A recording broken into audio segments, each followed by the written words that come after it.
Channel में स्वागत है। तो आइए मिलाते हैं बहुविकल्पीय प्रश्न 2024 विषय 10th का हिंदी सब्जेक्ट। तो ये रहा पहला प्रश्न है, हिंदी साहित्य के श्रेष्ठ निबंधकार, आलोचक एवं इतिहासकार के रूप में जाने जाते हैं।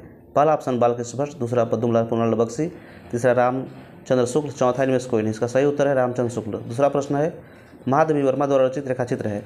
पहला जिंदगी मुस्कुराई, दूसरा अतीत के चलचित्र, तीसरा गाँव के साथ, चौथा है बाजे पहलिया के घुंघरू। इसका सही उत्तर है अतीत के चलचित्र। तीसरा प्रश्न है आपका, कोणार्क रचनाकार है जगदीश माथुर, राम कुंवर वर्मा, जगदीश प्रसाद, विष्णु प्रभाकर। इसका सही उत्तर है जगदीश माथुर।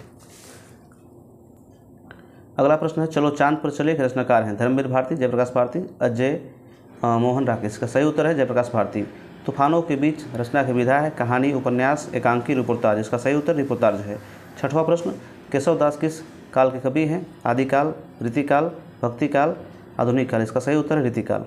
भारत भारती के रचनाकार हैं मैथिश्रगुप्त, भारतेंदु हरिश्चंद्र, माखनलाल चतुर्वेदी, सूरदास। इसका सही उत्तर है बेटा मैथिश्रगुप्त। अगला प्रश्न है, भारतेंदु युग की समयावधि है?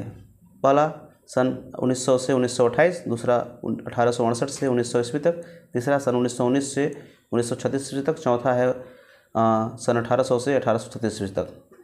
इसका सही उत्तर आपका बी है।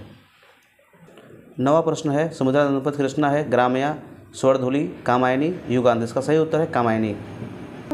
10वां प्रश्न आपका है। 10वां प्रश्न आइए पढ़ते हैं। देखिए, रीतिकाल काव्यधारा की कवि हैं बिहारी लाल, पदाकर, केशवदास, घनानंद। इसका सही उत्तर घनानंद है। 11वां है, हाँ रघुनंदन प्रेम परिते, तुम जानी जियत बहुत दिन बीते, उपर्युक्त पद्यांश में रस है। इसका सही उत्तर है करुण रस। 12वां आइए देखते हैं, ज्यों आखिरनु सब देखिए आखिर न देखी जाही, उपर्युक्त पंक्ति में कौन सा अलंकार है? इसका सही उत्तर है रूपक अलंकार। 13वां देखते हैं, सोठा छंद के पहले और तीसरे में मात्राएं होती हैं 13 11 11 13 11 11, इनमें से कोई नहीं। इसका सही उत्तर है 11 11 सी, 13वां का सी।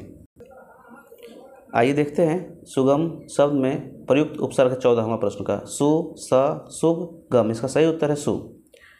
15वां देखते हैं। 15वां है, नवरत्न में समास है कर्मधारय समास, द्विगु समास, तत्पुरुष समास, अविभाव समास। इसका सही उत्तर है द्विगु समास। 16वां देखते हैं, पृथ्वी का पर्यायवाची शब्द नहीं है भू, धरा, वसुधा, प्रसून। इसका सही उत्तर है प्रसून। तो आम शब्द में विभक्ति वचन है, पहला है द्वितीय विभक्ति एक वचन, दूसरा है चतुर्थ विभक्ति एक वचन, तीसरा है षष्ठी विभक्ति बहुवचन, चौथा है तृतीय विभक्ति एक वचन। इसका सही उत्तर है पहला द्वितीय विभक्ति एक वचन। आइए देखते हैं 18वां अर्थ के आधार पर वाक्य के भेद हैं 4 8 2 5। इसका सही उत्तर है 8।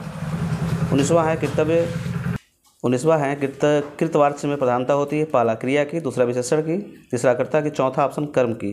तो इसका सही उत्तर है क्रिया की। 20वां है जिनके अलग अलग रूप वाक्य मिलते हैं पद कहलाते हैं। इसका सही उत्तर है विकारी पद।